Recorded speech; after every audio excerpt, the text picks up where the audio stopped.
All right, my name is Danielle, and if you're watching this, you probably have an idea of who I am.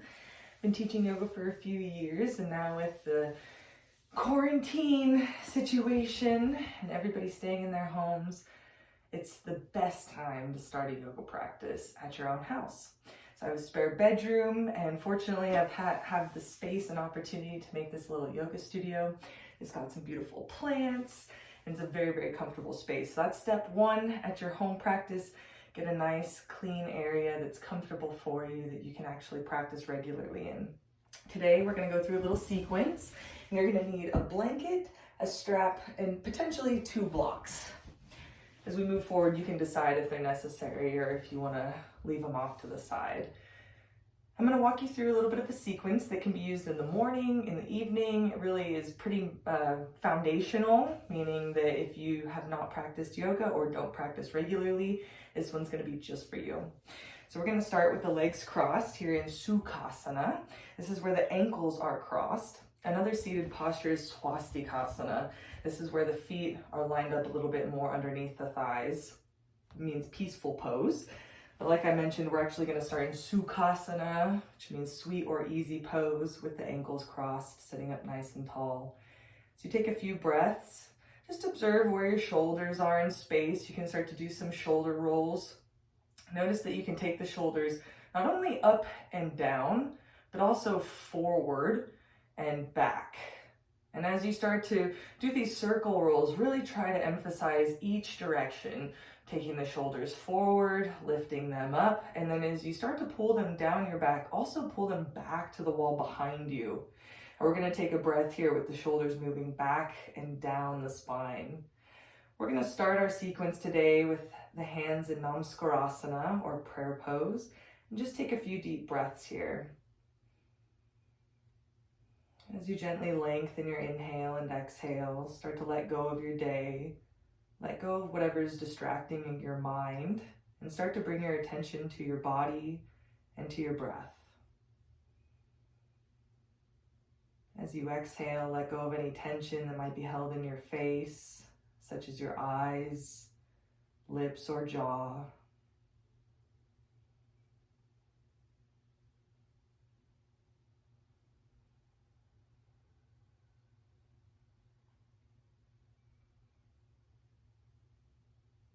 Normally we would take some time to chant 3 ohms together, but since this is my first sequence, I'm going to go ahead and pass through that practice and save it for another day when I can chat a little bit more about it. During these last few breaths, let go of any unnecessary tension that might be held along the sides of the neck or the tops of the shoulders. Still keeping the shoulders moving back and down the spine. At the end of your next exhale, bring your chin down to your chest. As you inhale, spread from the very center of your chest across the collarbones to the shoulders. And as you exhale, draw the abdomen in towards the spine, letting go of any tension in the face or the throat. And slowly place your hands on your thighs, lift your head, and open your eyes. Notice which leg is closest to you. We'll switch the cross of the legs, still in Sukhasana. And now we're going to practice Parvatasana. Parvatasana is little mountain pose. I'll demonstrate and then we'll do together. So I'm going to lace my fingers together, take the arms forward. We'll do some shoulder rolls in each direction, and then take the arms up and overhead for Parvatasana. When we come back down, we're going to notice which pinky is on the loose end and switch the grasp of the fingers. So now let's go ahead and do it together. So you lace the fingers together, press the palms away. Really try and spread from the center of your palm, the heel of the palm, from the very center out to the sides of the wrist. So from the center of the palm to the pinky side, center of the palm to the thumb side. Really start to feel that top of the wrist, that heel of the palm open up. As you take a few breaths here, just observe what's happening in the shoulders. You can start to roll the shoulders. Just like we practiced before, we want to feel each direction, taking the shoulders forward, up, back, and down, and then hold with the shoulders moving back and down the spine. and you'll start to take the arms up and overhead. Prioritize keeping the arms straight and lifting the chest tall. If you notice there's any pain or pinching in your shoulders, you can always stop wherever that boundary is, where it's eliminated and then where it pops in. Try to back off of that line of tension and reestablish the structure in the shoulders and keeping the arms straight. If you can take the arms all the way up and overhead, notice if those shoulders started to lift, or if you can again pull the shoulders back and down the spine. So you take a few breaths here, press the legs down towards the floor and lift the chest up nice and tall. Then you'll bring the hands back down. Notice which pinky is on the loose end. Switch the lacing of the fingers, press the palms away, and take the arms back up and overhead. Parvatasana. So you take a few breaths, start to notice that space between your hips, your pelvis, and your rib cage. Notice how the abdomen and the sides of the trunk start to lengthen as you lift the chest up. Rather than the shoulders lifting, as you keep that anchoring of the shoulder blades moving back and down the spine, you're going to feel like the chest and the sides of the rib cage can lift a little bit more than the actual shoulder in the shoulder joint. And then bring the hands back down. You can unlace the fingers and rest the hands on the thighs. Now we're going to move into Baddha Konasana, expanded angle pose. We can go ahead and do this together. Take the legs wide. I like to use the edge of my mat as a reference because sometimes my hips act a little bit differently, meaning that one hip might be tighter, might be farther forward than the other. So with the edges of the mat, I can really line both of my hips up evenly here. If you notice that it's uncomfortable on your back, or the back is starting to round towards the wall behind you and it's difficult to sit up nice and tall, go ahead and grab an extra blanket or some support to sit on. Here we are in Baddha Konasana, expanded angle pose. Go ahead and take your hands alongside your hips, and with the elbows bent towards the wall behind you, just observe what's happening in the shoulders. Are they lifting up? Are they pulling forward? And instead, can you start to pull them back and down the spine, spreading from the very center of the chest across the collarbones. On an exhale, we're going to twist off to the right. As you take a few breaths here, let go of any gripping or tension in the abdomen, in the belly. Let the eyes be soft and the face be soft. You can lean forward over that thigh as much as you feel comfortable, but still try to keep that lift of the chest. Still try to keep that roll of the shoulders on the back of the body. And then we'll come back to center, hands alongside the hips and behind you, and on an exhale, twist off to the left. So you inhale and exhale, soften the abdomen, start to turn your rib cage towards the foot. You can lean forward slightly, but still keep the chest lifting up and the shoulders rolling back. So you inhale and exhale, you can really focus on the pressure in your heels. Just observe how the inner thigh starts to stretch as you press out through the heel. And then you'll come back up to sit, and we'll do each side one more time. So hands alongside the hips and behind, twisting off to the right. You can decide if having the hands along the sides of the thighs is plenty of practice for you, or maybe even reach the hands forward. Today we're just practicing with the hands on the floor for support, so that as you press the hands down, you can lift the chest up. Rather than the legs doing all the work or the abdomen doing all the work, see if you can actually be quite light on the hands. Notice how there is that lift in the side waists and then the sides of the trunk that we were feeling before when we took the arms up and overhead. And then you'll come back to sit. Last side, last time. Twisting off to the left. You can take the hands forward as far as you feel comfortable. As you press the heels down into the floor, try to stretch the heels away from you. Use that pressure of the heels down to be lighter on the hands, to lift the chest a little bit higher, to create some space, to roll the shoulders back and down your spine. And then we'll come back up to sit.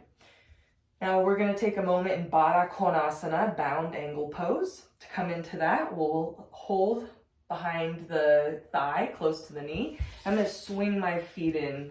The bottoms of the feet come together with the knees wide. This is Baddha Konasana, bound angle pose. This is a nice restful position. Starts to open up the inner thighs as you press the knees down towards the floor. If you ever feel any tension or pinching in your knee, really prioritize pressing the big toe ball mounts and inner heels in towards each other. We can also be a little bit more mindful as we bend the knees and bring the feet together, but I'll save that explanation for another day. In Baddha Konasana here, we're still looking to spread across the chest, taking the shoulders back and down the spine. There's also this pressure of taking the knees and the thighs down to the floor as I sit up nice and tall. And moving back into Upavista Konasana, knees come together, and then straightening the legs off to the side. Now this time we're gonna lean off on one leg. So before we were facing and turning the rib cage towards that leg, this time it's more of a lateral extension. So we're leaning off to the side. I'm still pressing into that opposite heel as I lift the chest up. Now in this pose, I'm actually trying to turn my rib cage up towards the ceiling. So you take a few breaths here. Notice if there's any discomfort in the face or the throat. Notice if the shoulders have started to creep up towards the ears and into the neck. And see if you can integrate some space across the tops of the shoulders as you take the shoulders back and down the spine. Reach the arm up and overhead. Take a few breaths here. As you press into that left sit bone, stretch the left fingers away. Feel that whole left side of the body start to open up. And then you can pull yourself back up to sit, and we'll lean over to the left side. I have my forearm on my thigh right above the knee. And as I press that forearm into the thigh, I can start to roll the shoulder back and down. I'm using that shoulder blade to actually turn my rib cage. There's this feeling as though I'm leaning back on my left hip, so the hip that I'm leaning towards. So take a few breaths here, roll the shoulders back, turn the rib cage up towards the ceiling, and then reach the right arm up and overhead. So you take a few breaths here, notice if you're starting to weigh heavy onto that side waist, or if you can actually keep a sense of lightness and lift in the body while you press into the heels and press into that right hip, that right sit bone. Feeling that whole right side of the body start to open and stretch. And then coming back up to sit. We'll do each side one more time, maybe two more times, but this time we're gonna start to work down the leg. So if you felt comfortable with the forearm on the thigh, you can keep it there, or maybe some of you guys are ready to move a little bit farther down the leg. If this is comfortable for you, I'd encourage you to attempt taking your forearm to the floor. Now I have my forearm parallel to my leg, and eventually we're actually going to grasp onto the foot. So if that doesn't happen today, that's fine. Forearm to the thigh, forearm to the shin, forearm to the floor. Maybe some of you are even ready to grab onto the foot. As you take a few breaths, it really has to be into the upper outer corners of the chest. Keep rolling the shoulders back, turning the rib cage up towards the ceiling, and then reach the left arm up and overhead. If you can't grab the foot, just keep reaching, keep lengthening. If you can, wonderful. You can use that pull on the foot to rotate the chest towards the ceiling even more. Smooth, steady inhales and exhales. Still press the heels down and away from you, with the feet active. On an inhale, you're gonna pull yourself up to sit, and then we'll do the other side. So forearm to the thigh, maybe forearm to the shin if you feel comfortable here. You can even attempt taking the forearm to the floor and potentially even grasping onto that foot. I'm leaning back on my hip, opening and turning my chest up towards the ceiling, and then reaching the arm up and overhead. If you feel any discomfort in the neck, you can always keep the gaze forward so the chin is in line with the very center of your chest. But otherwise, if you feel comfortable, go ahead and look up towards the ceiling, maybe even grab onto the foot. Still leaning back slightly as you twist so that you can take the rib cage and turn it up towards the ceiling while you still stretch out through the heels, pinning the heels down to the floor. And then as you inhale, come back up, sit nice and tall. We can take a moment in Baddha Konasana. So bringing the legs in, you can swing the feet in, If the knees happen to be uncomfortable, you can actually start with the knees up towards the ceiling, bring the heel towards its own thigh, and then take the leg out to the side. So those are 2 ways to come in. Number 1, swinging the feet in, bottoms of the feet together. Or number 2, you're bending the legs in, knees towards the ceiling, can bring the heel in towards its own thigh as close as it feels comfortable, and then take the knees out to the sides for Baddha Konasana. So take a breath here, let go of any tension that might have risen in your chest, the shoulders, or in the face. Really feel as though you can lengthen the sides of the neck and the tops of the shoulders.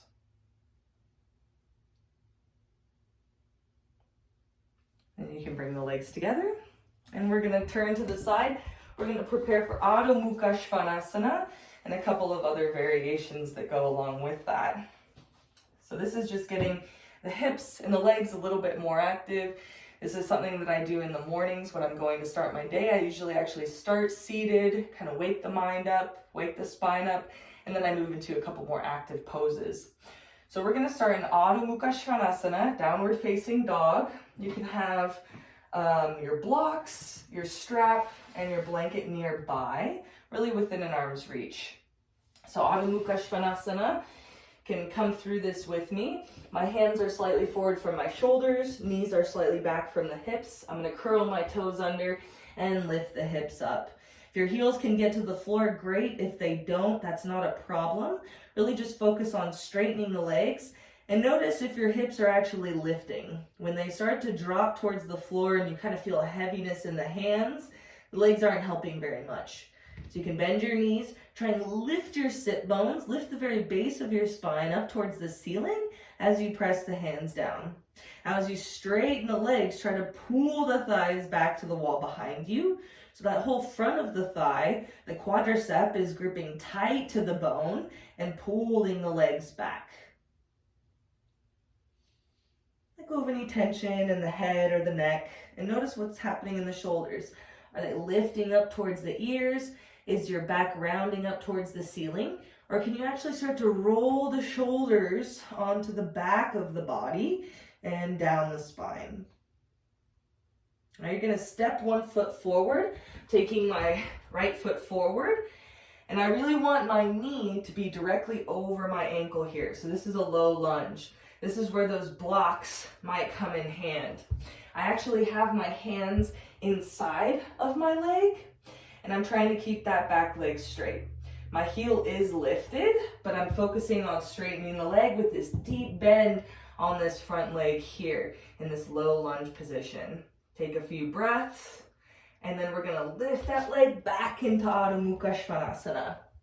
If your hands were adjusted, you can shift them so that they're as wide as the shoulders and really have that index finger pointing straight forward. Now switching to the other side, taking the left foot forward, right foot back. Still the hands are along the inner leg, and I'm straightening that back leg. So I take a few breaths here, thinking about deepening my right hip and straightening the back leg. Feeling how the front of the hip flexors on that straight leg start to stretch, and depth in the hip on the bent knee side as you lift the chest forward. And then back into Adho Mukha Svanasana. You can make any adjustments that you might need to. And then you can come down to rest. Taking the knees wide, toes together, Adho Mukha Virasana, downward facing hero's pose. I'm using my hands to press my hips back into my heels. Taking a few breaths, trying to spread across the chest, create some space between the shoulders and the ears here. You can even rest the head on the floor. And then we'll come back into Adho Mukha Svanasana. This time you're going to want to have your strap and your blanket nearby. So I'm going to demonstrate really quickly since this is a little bit more complicated.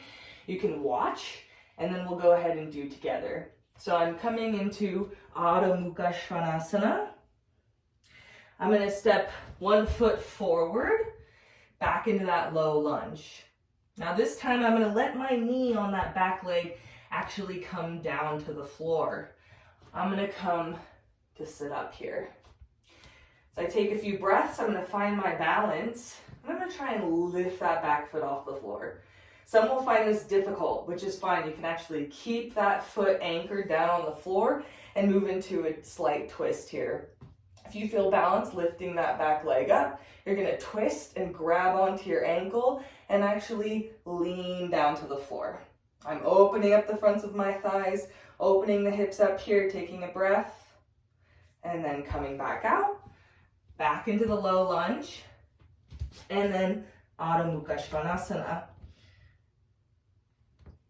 So that's going to be the pose that we're practicing. Often the knees might feel a little bit tender on the floor, so that's where we would use the blanket, is underneath the knees. Sometimes the front of our quadriceps and the fronts of the thighs are actually quite tight, so that's where the strap can come in hand. We can place it around the ankle. So I'm just going to demonstrate really quickly how we would use these props. Knees on the blanket, Adho Mukha Svanasana. Then I'm going to step that foot forward, drop that knee down, and take a moment to place my strap around that back ankle. Now when I do a variation of this, I'm going to come up to stand, and I'm going to lift my foot before I twist. Because as soon as I twist, I'm doing a trade-off. I'm trading off that strap from one hand to the other. And now, even if you can't grab onto the ankle, we can still move into the stretch here. And then we'll release the strap. Set it aside, low lunge, Adho Mukha Svanasana. And then you can shift the blanket and come down to rest. So that's what we're up to. Now we're going to practice. So you can have your blanket, have your strap nearby. Hands are slightly forward from the shoulders, knees slightly back from the hips. Curl the toes under, lift the hips up. We'll start by taking the left foot forward, right foot back. From that low lunge position, you'll bring your right knee down to the blanket if you're using it. Come upright. You can try and lift that back foot up, and if you feel a little unstable, like you're gonna fall, go ahead and keep it planted and just move into that twist. If you're using your strap, I recommend reaching from the ground and behind. It's a little bit more stable. If you can lift that ankle up, go ahead and grab it and pull your hips down to the floor. So you feel that there's this heaviness in the hips, really specifically that right thigh starts to open and stretch as you keep the chest lifted and shoulders rolling back. Pull that heel close to your hips and then come back out. Low lunge. Adho Mukha Svanasana, downward facing dog. And now we'll do the other side. Right foot forward, low lunge, left knee down.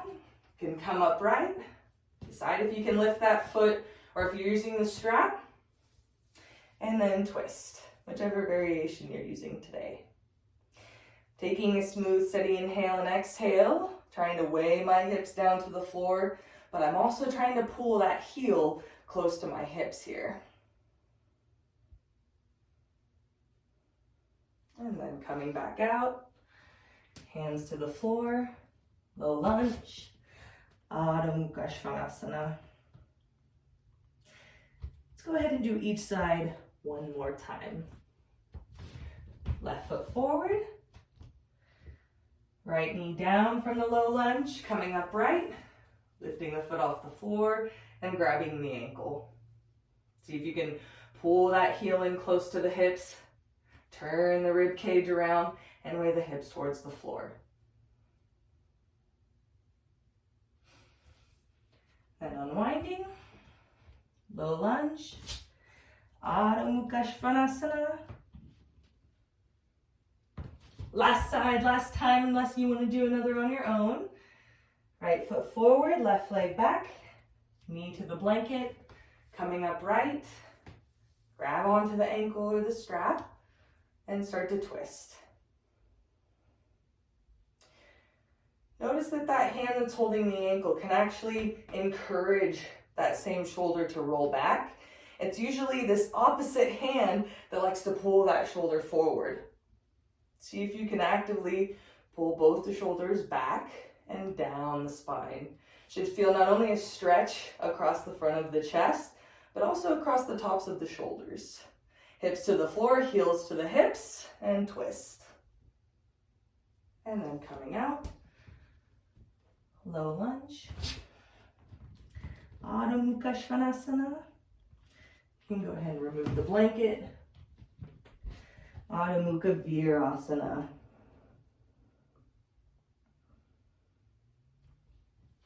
And then you'll press yourself up.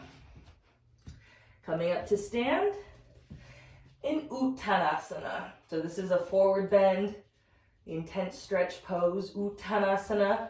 This is where you can have your hands on your blocks as well. If you're either rounding the back to get the hands to the floor, or maybe you can't straighten the legs completely, this is where the blocks can help. We want a flat back or a concave back, and we'll attempt to straighten the legs here. If you feel a lot of stretch into the hamstrings, and this is really starting to pull on the low back, you can give a little baby bend to the knees. Rolling the shoulders onto the back of the body. Take a few breaths here.